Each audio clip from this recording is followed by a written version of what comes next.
Marruá, bom dia, boa tarde, boa noite. Não sei que horário você está aí assistindo, mas sejam bem-vindos. Esse já é o segundo dia do ciclo de discussões sobre e se o Borba Gato não cair. Eu sou a Day Moreira, faço parte aqui da TV Tamuia, sou uma das fazedoras desse canal.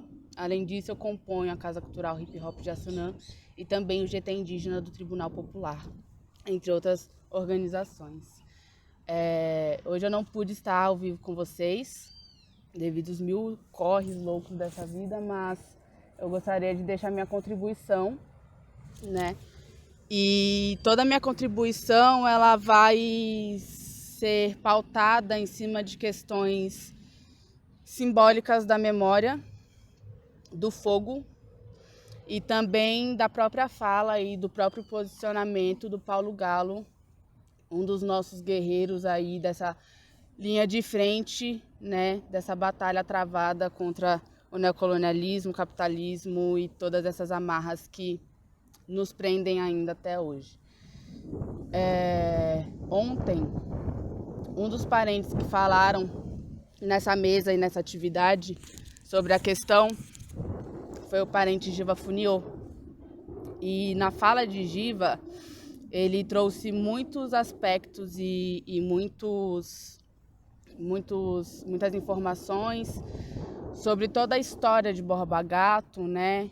E de seu sogro também, por que não, né? Fernão Dias Paz, um outro bandeirante. Enfim, ele trouxe muitos dados e muita historiografia mesmo sobre esses personagens, sobre as bandeiras, sobre o que cerca, né, toda essa trajetória dos bandeirantes de adentrarem os sertões, de adentrarem os interiores e de escravizarem nossos parentes, nossos ancestrais, assassinarem, estuprarem, sequestrarem.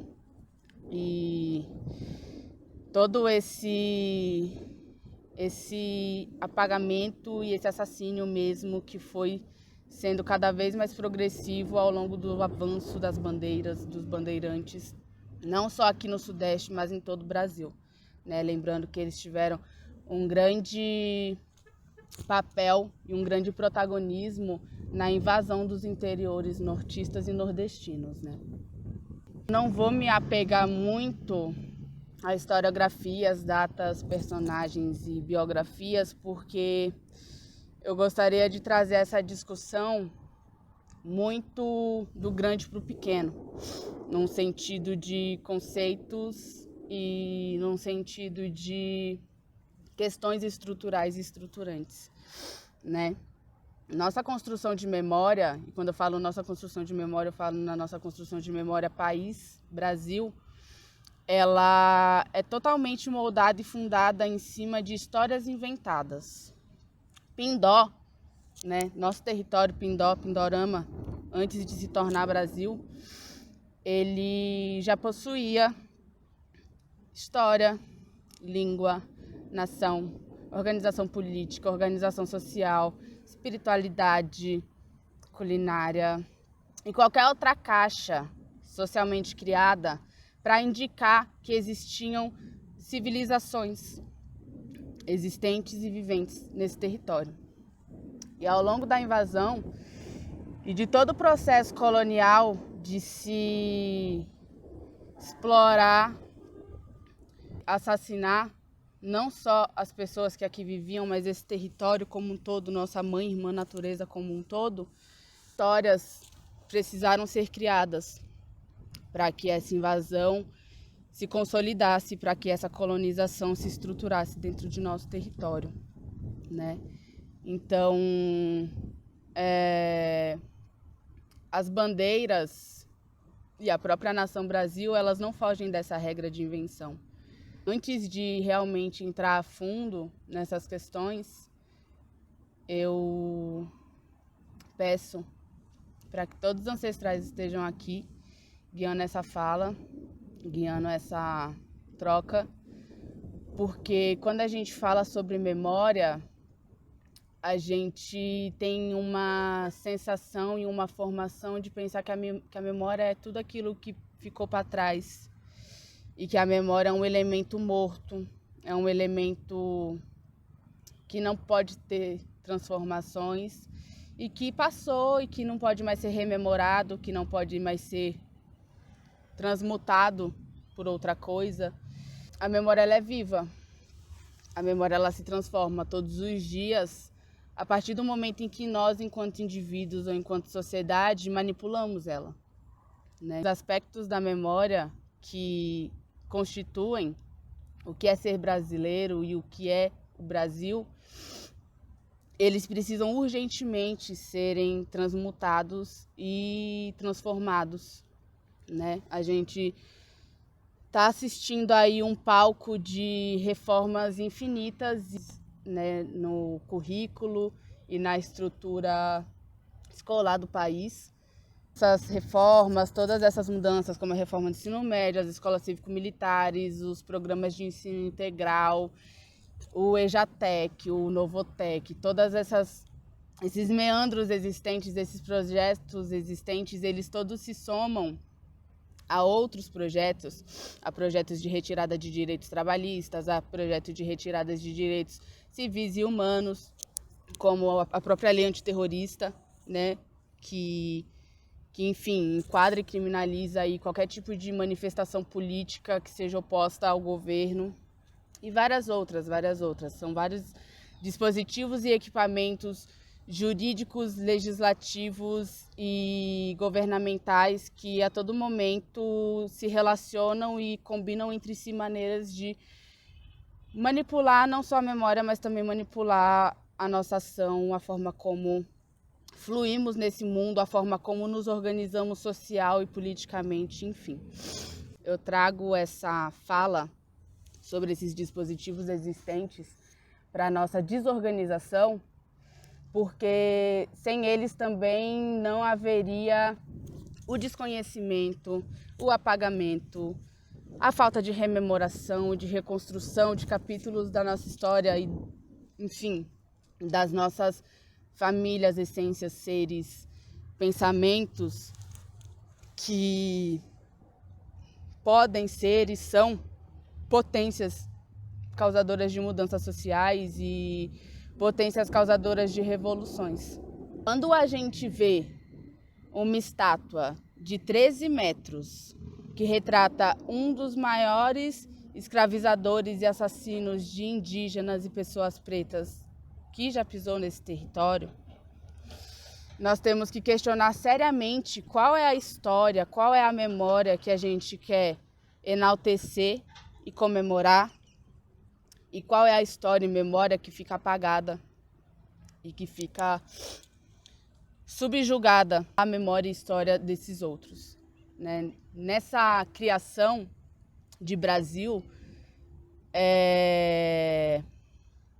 houve e há todos os dias uma disputa pela memória. Quando os Estados-nações foram criados, após todo o estabelecimento do período colonial, houve essa necessidade de criar essas histórias e essas invenções para a gente conseguir, para a gente não, né? Para eles, os colonos, dominadores, os brancos, conseguirem estabelecer o seu domínio e fincar suas bandeiras. E diz respeito, esse território é meu, essa história é a nossa, esse povo é o nosso, eles são assim, nós pensamos assado, nós fizemos essas coisas.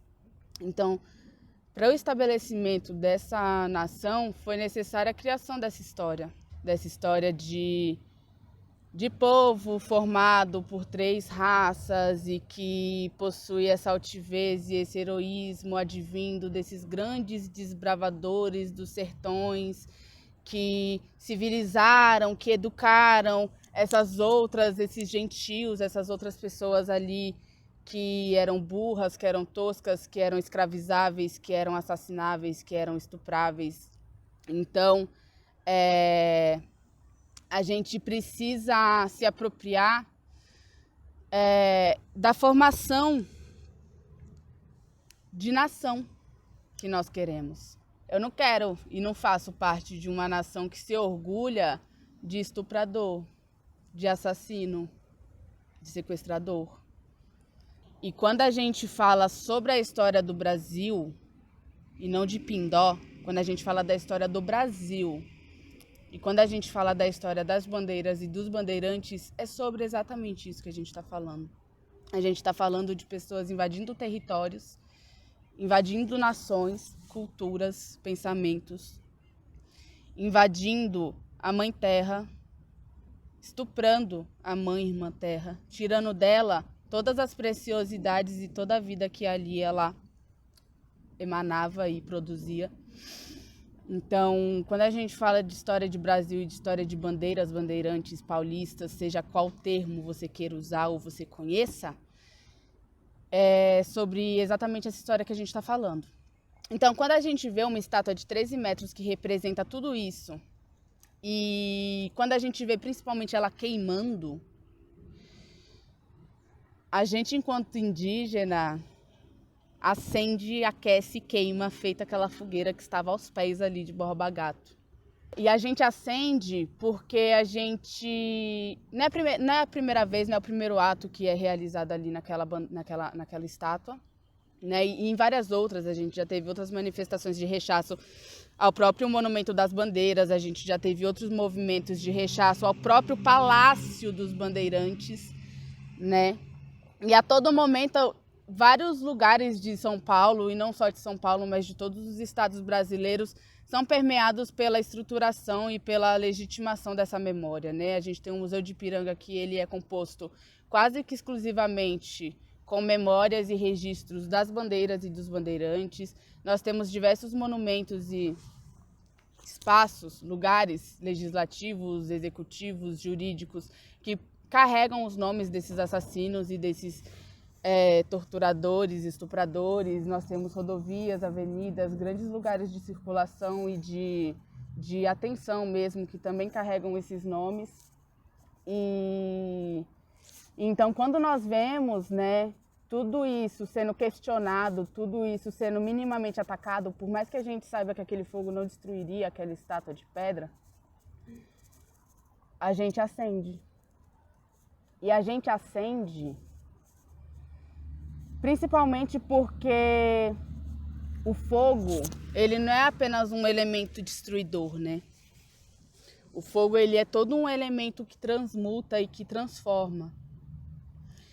Então, se a partir daquela fogueira, pessoas que sequer conheciam ou sabiam o que Borba Gato fez, começaram a tentar querer saber o que ele fez e quem ele era, e não só ele, mas os bandeirantes todos.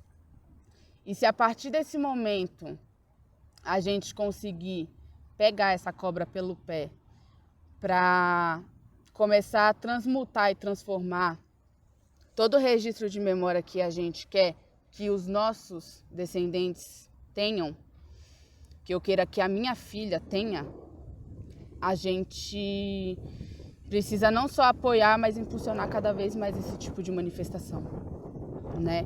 Quando eu vejo toda uma esquerda eleitoreira, reformista, burocrática, que fecha com essa democracia burguesa da miséria e com essa democracia burguesa do controle, criticando, execrando, condenando a Revolução Periférica de ter feito essa ação, eu não me surpreendo.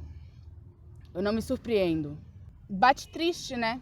Porque são essas pessoas aí que detêm também o controle da narrativa dentro da oposição de espectros, né? Entre direita e esquerda.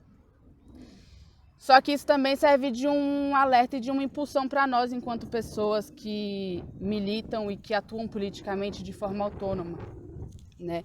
A gente não pode se render e nem fechar com esse tipo de posição que é vazia e que é completamente aliciada e que possui diversos acordos com os nossos dominadores, com os neocolonos que estão aí.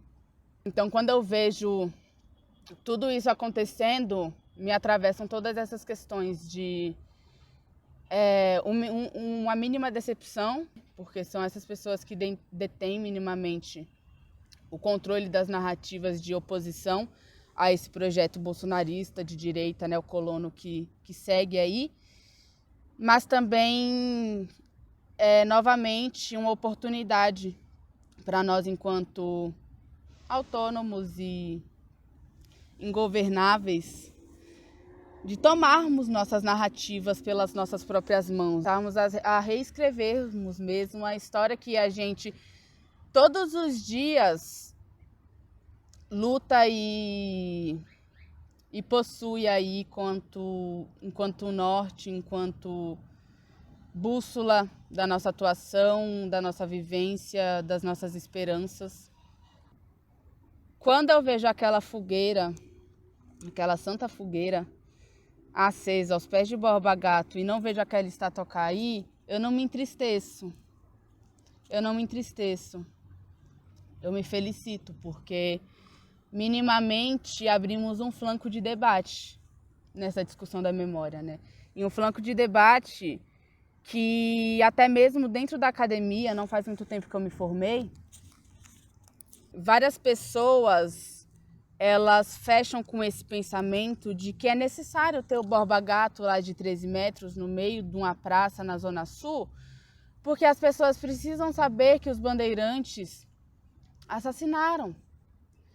Mas como nós vamos ter essa dialética de aprendizado olhando aquela merda daquela estátua, se toda a nossa construção de memória ela é contrária e controversa à afirmação da historiografia factual de que é o que eles fizeram, não é isso que é retratado naquele Borba Gato altivo e heróico que está naquela estátua. E isso também não é retratado em nenhum desses outros monumentos e em nenhum retrato ou aspecto e espectro da nossa memória. Em nenhum momento a nossa memória geral associa os bandeirantes ao assassínio de povos indígenas, à escravização de povos pretos e indígenas.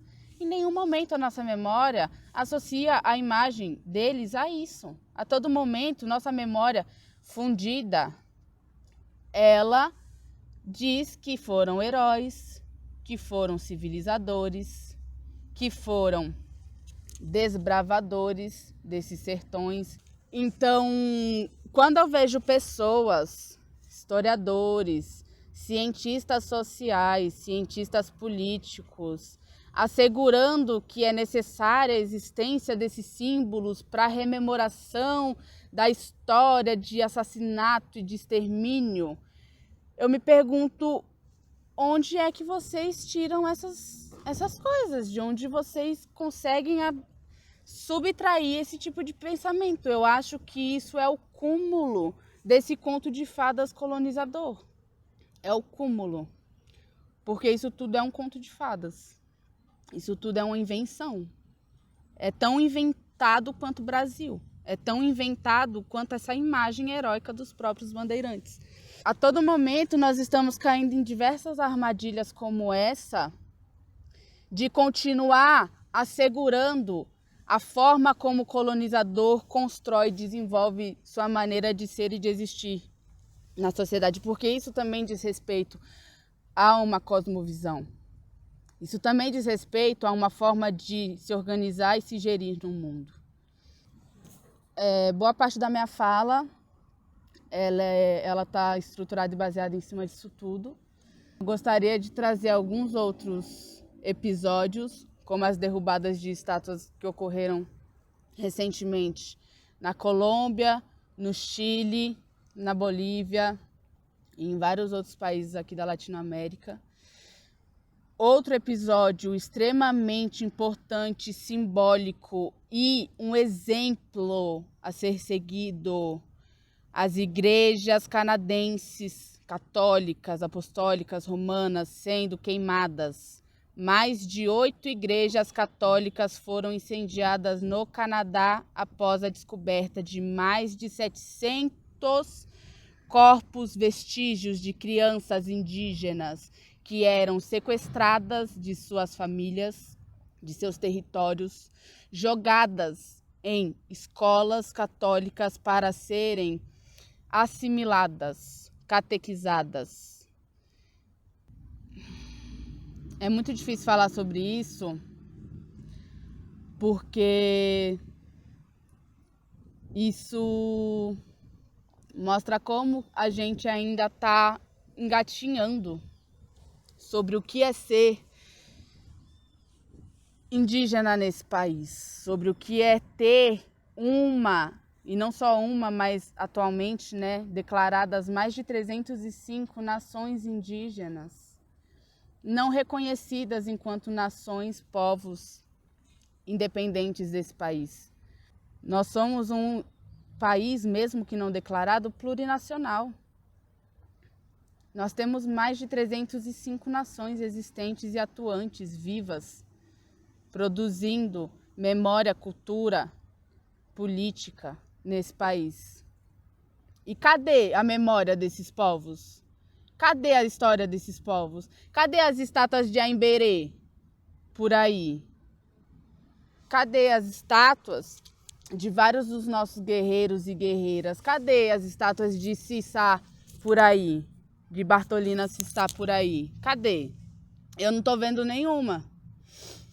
Então, por que a gente vai manter de pé a história, a memória de um falso herói, enquanto aqueles que realmente defenderam nosso território, defenderam nossa memória, defenderam a nossa vida, aqueles que conseguiram firmar o chão para eu estar aqui hoje falando, e vários outros parentes que estão por aí falando, cadê os símbolos, as homenagens? Cadê a rememoração? Cadê a reconstrução desses vestígios? Eles não existem. E eles, no limite, não podem existir. Porque a partir do momento em que nós exaltamos os nossos ancestrais todos os dias, assim como os brancos fazem, assim como os colonizadores fazem, a gente tem uma força de transformação e de revolução que não pode existir. A partir do momento em que essa força existe, em que essa potência existe, ela precisa ser controlada, domada, assassinada, presa.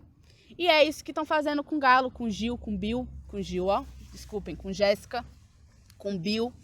O Bill já foi solto, mas é isso que estão fazendo, é isso que estão fazendo quando assassinam diversos protetores das florestas e das matas. Eles estão minando a nossa força, a nossa potência de mudança, de transformação, de fogo. É isso que eles estão fazendo. Manipulando toda a nossa forma de sair vencendo essa guerra. Porque isso daqui não é uma guerra que acabou, não. Não acabou em 1500 a guerra do colono contra nós. Essa guerra segue até hoje, quando o Estado brasileiro aponta para nossa cara e diz que nós é pardo e não indígena. Quando o Estado brasileiro aponta para nossa cara e diz que é necessário um PL 490, existir para quê? Para exploração e grilagem de terra indígena. Isso acontece quando o Estado brasileiro diz que só são terras indígenas aquelas ocupadas por indígenas em 5 de outubro de 1988, que é a tese do marco temporal, que será votada em agosto. Então, a todo momento, a gente está sendo atacado e a gente continua em guerra. A todo momento, a gente continua em guerra. E a rememoração e a reconfiguração dos espaços de memória, de história, eles fazem parte desses flancos de guerra. Todo momento a memória está sendo disputada. Quem dá a última canetada é quem sai como vencedor. E eles deram a última canetada. Porque todas as estátuas e todos os símbolos que existem hoje, eles foram inventados em cima de documentos que o colono branco escreveu. O colono branco chegou aqui escrevendo que nós éramos pardos, nus, burros, sem fé. E todos os símbolos deles, toda a história deles, foi criada e moldada em cima dessas mentiras. Em cima dessas invenções. Em cima do que eles achavam que éramos e não do que nós mostrávamos, afirmávamos que éramos. Então, eu encerro minha fala agradecendo a força de luta do Revolução Periférica, do Galo, da Jéssica, do Bill, de outros companheiros, companheiras que estão nesses flancos de batalha, que estão nesses flancos de luta, deixando avermelhado de que não acabou em 1500, não vai acabar em 2021. E estamos vivas e vivos retomando, rememorando, reconstruindo, replantando, reflorestando. E vamos seguir assim. A Yara, minha filha, vai seguir assim. E depois a filha dela, o filho dela. E todos os outros que vierem após a gente. Porque todos os que vieram antes de nós construíram esse caminho para a gente estar replantando tudo isso hoje. E essa é a nossa missão também. Passar para os nossos todos os manejos de replantar. Porque retomar é exatamente sobre isso. É sobre reviver, é sobre transmutar, é sobre transformar a partir do fogo. Então, eu agradeço o espaço. Vida longa TV Tamuia, TV Embaú também, que está fortalecendo todo esse corre, todo esse trabalho. Acompanhem nossas mídias, acompanhem o Correio da Cidadania e a Coluna Embaú, né, que semanalmente tem lá milhares de materiais, textos, pensamentos, reflexões de vários parentes de diversos lugares do país. Então, agradeço o espaço e Marruá.